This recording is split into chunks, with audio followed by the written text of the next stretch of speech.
Hello friends, this is doctor Bharat Arora. I am a working paediatrician at Aastha health care. आज हम discuss करने चाह रहे हैं कुछ ऐसे इंपॉर्टेंट टॉपिक्स बेबी से रिलेटेड जो घर पे सॉल्व नहीं किए जा सकते, जिसे देखते हुए पेरेंट्स को एकदम अटेंशन मोड पे आ जाना है कि या you have to go to the hospital और you have to go to the paediatrician such that we can solve the problem of our babies. ये ऐसे डेंजर साइंस होते हैं कि घर पे मैनेज नहीं किए जा सकते, जिसे डॉक्टर की अटेंशन या फिर दवाइयों की ज़रूरत होती है. जब भी हमारा न्यूबॉर्न बेबी हमारे घर आता है, whenever the baby gets discharged from the hospital, there are more and more queries. In queries को सॉल्व करने के लिए बहुत सारे तरीके होते हैं जो घर पे हो जाते हैं, लेकिन ऐसे डेंजर साइंस भी होते हैं जिन्हें हमें पता होना चाहिए कि कब हमें अपने पीडियाट्रिशियन को कांटेक्ट करना है. तो सबसे पहला इंपॉर्टेंट टॉपिक आता है कि ब्रीदिंग रिलेटेड. सांस में लेने में तंगी हो रही है, बच्चा बहुत तेज तेज सांस ले रहा है, खड़खड़ कर रहा है सांस लेते हुए, या फिर उसे खांसी बहुत ज़्यादा हो रही है जिससे रिलेटेड वॉमिटिंग्स बहुत ज़्यादा आ रही हैं. तो ब्रीदिंग में प्रॉब्लम होना या उसका ब्रीदिंग पैटर्न बहुत जल्दी जल्दी आना, या फिर छाती की मसल्स जो हैं रिट्रैक्ट होना, अंदर चले जाना, ये एक डेंजर साइन है जो निमोनिया की तरफ जाता है. क्यों हो सकता है ये कारण? हो सकता है ड्यूरिंग प्रेगनेंसी मदर का जो एमनियोटिक फ्लूइड है वो जल्दी लीक होने की वजह से, या फिर डिलीवरी का प्रोसीजर बहुत ज़्यादा लंबा हुआ जिसकी वजह से इन्फेक्शन कैन गो इनसाइड. अगर डिलीवरी का टाइम बहुत ज़्यादा लंबा किया जाता है लीकिंग के बाद, तो इन्फेक्शन होने का chance both mother and baby को रहता है, जिसकी वजह से इन्फेक्शन होने का चांस बेबी को है. और वो इन्फेक्शन लंग्स में हो सकता है, ब्रेन में हो सकता है. ये इन्फेक्शन निमोनिया की तरफ भी कर सकता है या ब्रेन में मेनिंजाइटिस की तरफ भी जा सकता है. तो जब भी ब्रीदिंग डिफिकल्टी हो न्यूबॉर्न बेबीज़ में, तो उनको नर्सरी की केयर या फिर आईसीयू की केयर ज़रूरत पड़ जाती है. तो you have to contact your doctor immediately in case there is breathing difficulty in your babies. दूसरा बहुत डेंजर साइन होता है साइनोसिस. मुंह का नीला पड़ जाना, पैर का नीला पड़ जाना, या फिर कोई भी अंग नीला पड़ जाना. एक ऐसी चीज़ होती है कि बच्चा रोता रोता नीला पड़ जाता है. वो नॉर्मल चीज़ होती है जिसको एक साल तक नॉर्मलाइज कर जाती है बेबीज़ में. लेकिन ये बार बार होना एक चिंता का विषय होता है, तो आपको अपने पीडियाट्रिशियन को कांटेक्ट करना है उस केसेस में. अगर बच्चा जन्म से ही नीला पड़ रहा है, या तो पैर नीले पड़ रहे हैं, या कई बार ठंड में पैर नीले पड़ जाते हैं, हाथ नीले पड़ जाते हैं, तो उसको गर्मी से हम नॉर्मलाइज करा जाता है. लेकिन मुंह नीला पड़ना, सेंट्रल एरियाज जो नीले होते हैं, अगर मुंह नीला हो रहा है, आंख के एरियाज या फेस नीला पड़ रहा है बार बार, तो ये एक चिंता का विषय है. हो सकता है बेबी में हार्ट का प्रॉब्लम हो सकता है लंग्स का प्रॉब्लम हो, जिसकी वजह से ऑक्सीजनेशन नहीं हो पा रहा है. तीसरा डेंजर साइन होता है babies yellow at birth. Less than 24 hours के बेबी में येलोनेस या कि हाइपरबिलिरुबिनीमिया या फिर जॉन्डिस हो जाना बहुत ज़्यादा चिंता का विषय है, जो कि ब्रेन में जाके दौरे तक कर सकता है. तो बेबी का येलो होना हो सकता है ब्लड का इनकम्पैटिबिलिटी हो, मदर और बेबी के ब्लड ग्रुप में डिफरेंस हो, या फिर वो बच्चा प्री टर्म हुआ है जिसकी वजह से उसका ब्लड बहुत ज़्यादा होता है और लिवर इमेच्योर होता है और वो मैनेज नहीं कर पाता. लेस देन 24 आवर्स के बेबीज़ को अगर जॉन्डिस होता है तो उन्हें नर्सरी में ही रखा जाता है, जिसकी और हम उनको फोटोथेरेपी से ट्रीट किया जाता है. अगर जॉन्डिस 48 घंटे से बाद में आता है या उनका चेहरा और पाम्स येलो ज़्यादा नज़र आते हैं आपको घर पे, तो you have to contact your paediatrician. हो सकता है उसको बाद में भी फोटोथेरेपी की ज़रूरत पड़े, या फिर एक्सचेंज ट्रांसफ्यूजन अगर वो जॉन्डिस फोटोथेरेपी से कंट्रोल नहीं होता. ये एक बिल्कुल अलग सेपरेट टॉपिक है जो अलग वीडियो में हम डिस्कस करेंगे. एक और इम्पोर्टेंट टॉपिक आता है इनकंसोलेबल क्राई. बच्चा बहुत रो रहा है, रोते रोते कुछ भी, ना दूध पी रहा है ना कंसोल किया जा रहा है, बार बार रोते रोते परेशान कर रहा है और आपकी नींदें उड़ रही हैं उससे. तो that is a very important thing कि अगर वो अनकंसोलेबली क्राई कर रहा है. एक होता है कंसोलेबली क्राई कि आपने उठा लिया, वो रो रहा है, बेड से उठा लिया, आप हिलाएं उसको या घुमाने लेके जाएं, तो वो चीज़ें सॉल्व की जा सकती हैं. एक होता है अनकंसोलेबल क्राई कि हम बिल्कुल नहीं उसका क्राई को रोक पा रहे, तो वो कोलिक की वजह से हो सकता है उसको पेट में दर्द हो. बच्चे क्या सिर्फ दूध उनका एक मील होता है कि वो सारे दिन दूध ही पीते हैं, तो दूध अगर पेट में रहेगा तो वो गैस बनाता है. जनरली गैस्ट्राइटिस बेबीज को भी होती है, और इस गैस का बाहर ना जाना, या फिर वो फाट के थ्रू जाता है या फिर वो बर्प के थ्रू जाता है. अगर वो एक्सेसिव बर्पिंग कर रहा है, अच्छे से बर्प करके उस गैस को बाहर निकाल रहा है या फार्टिंग कर रहा है, तो वो गैसेस बाहर जाती हैं.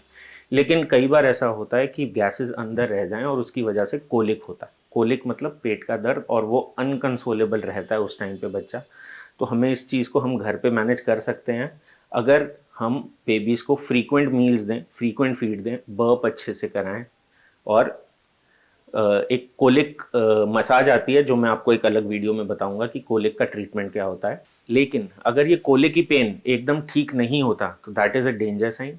कुछ दवाई आती हैं, मेडिकेशंस आती हैं, हो सकता है इसके लिए हॉस्पिटलाइजेशन ज़रूरत पड़ जाए, क्योंकि अगर दर्द नहीं ठीक हो रहा है, हो सकता है प्रॉब्लमेटिक सिचुएशन में बेबी ने फीडिंग ही छोड़ दी हो, तो हमें इन केसेस में एडमिट करना पड़ता है। अगला डेंजर साइन जो हमें बिल्कुल नोटिफाई एकदम चौकन्ना करा देता है वो है बिल्कुल बच्चे का पॉटी ना करना या यूरिन ना करना ग्रेटर देन 24 आवर्स।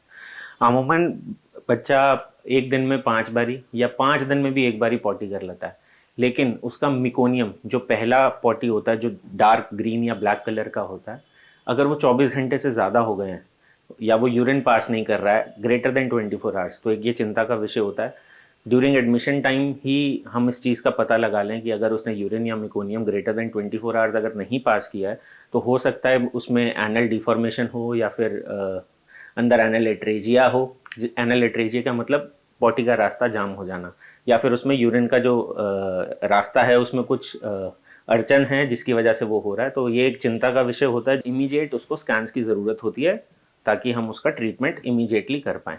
एक और चिंता का विषय जो है वो है कंटिन्यूस लूज मोशंस या पतली लैट्रिन एकदम बेबीज़ में हो जाना, जिसकी वजह से एकदम लेथार्जिक हो जाता है बेबी, वीक हो जाता है, मोटर टोन लॉस हो जाता है। आपने घर में बच्चों को देखा होगा कि अगर आप कभी भी बॉडी पार्ट्स कोई भी आप उनकी तरफ अपना खींचते हैं तो वो एकदम अपनी पोजीशन में वापस आ जाते हैं, चाहे वो हाथ हो चाहे पैर हो। That is tone in babies, वो एक नॉर्मल चीज़ है। लेकिन पानी का रिकरेंट लॉस हो जाना जो लूज मोशंस की वजह से हो सकता है, तो वो it can lead to loss of motor tone. बच्चे एकदम सुस्त हो जाएंगे, लेथार्जिक हो जाएंगे। तब एक पॉइंट एक ऐसा आता है कि हम उसको हॉस्पिटलाइज कराएंगे, क्योंकि बेबी लेथार्जिक हो रहा है, वो फीड छोड़ देगा, वो खाना नहीं लेगा, वो दूध नहीं पिएगा मदर का। तो ये एक डेंजर साइन होता है। इसको हम रोक सकते हैं अगर हम रेगुलर ट्रीटमेंट घर पे ही ओआरएस के थ्रू कर सकें। ओआरएस एक ऐसा फ्लूइड है जो एक पानी के जो लॉस हो रहा है लूज मोशंस के थ्रू, हम उसको रिकवर करें, या बॉडी में जो ओआरएस का फ्लूइड है हम उसको रिप्लेनिश करें बॉडी को। बात आती है कि 6 महीने से कम के बच्चों को हम ओआरएस देना चाहिए कि नहीं देना चाहिए। ये एक इम्पॉर्टेंट टॉपिक है जिसकी पुष्टि डब्ल्यूएचओ ने भी की है, that it is very safe. अगर हम boiled and cooled water ORS में मिला के देंगे, that is completely safe in babies, but it should only be given as a treatment of diarrhoea, not as a supplement to the mother's feed. 6 महीने से कम के बच्चों के लिए मदर फीड एक पूरा आहार है जिसका और कुछ रिक्वायरमेंट बेबी का नहीं आता। नेक्स्ट एक इम्पॉर्टेंट टॉपिक आता है सीजर्स, यानी दौरे। बच्चों में दौरे पड़ते हैं तो वो एक लाइफ थ्रेटनिंग इवेंट हो सकता है, या फिर इम्प्रॉपर बॉडी मूवमेंट्स हो रहे हैं बच्चों में, हाथ चला रहे हैं, आंख ऊपर हो रही है, या मुंह से सलाइवा बार बार निकल रहा है। ये एक चीज़ कई बार होता है, नोटिस करने में ही प्रॉब्लम होती है घर पे। अगर घर पे दौरे पड़ते हैं तो जो भी केयर टेकर है, मदर है, फादर हैं, उनको प्लीज़ पता होना चाहिए कि इस दौरान क्या करना होता है। वो दौरे पड़ने का कारण होता है ब्रेन इन्फेक्शन, और अगर ये ब्रेन इन्फेक्शन हो रहा है बेबीज़ में, या तो वो ब्लड के थ्रू गया होगा या पहले से कोई इन्फेक्शन होगा ब्लड में जिसकी वजह से वो ब्रेन में ट्रैवल करके गया है, और ब्रेन का प्रेशर बढ़ने की वजह से बच्चों में दौरे होने का चांस बहुत ज़्यादा बढ़ जाता है। और अगर ये दौरे पड़ते हैं तो बच्चों में लाइफ थ्रेटनिंग इवेंट्स हो सकते हैं, और ये दौरे permanent damage to the brain कर सकते हैं जिसकी वजह से आगे जाके बच्चों के डेवलपमेंटल एबनॉर्मलिटीज़ होंगी।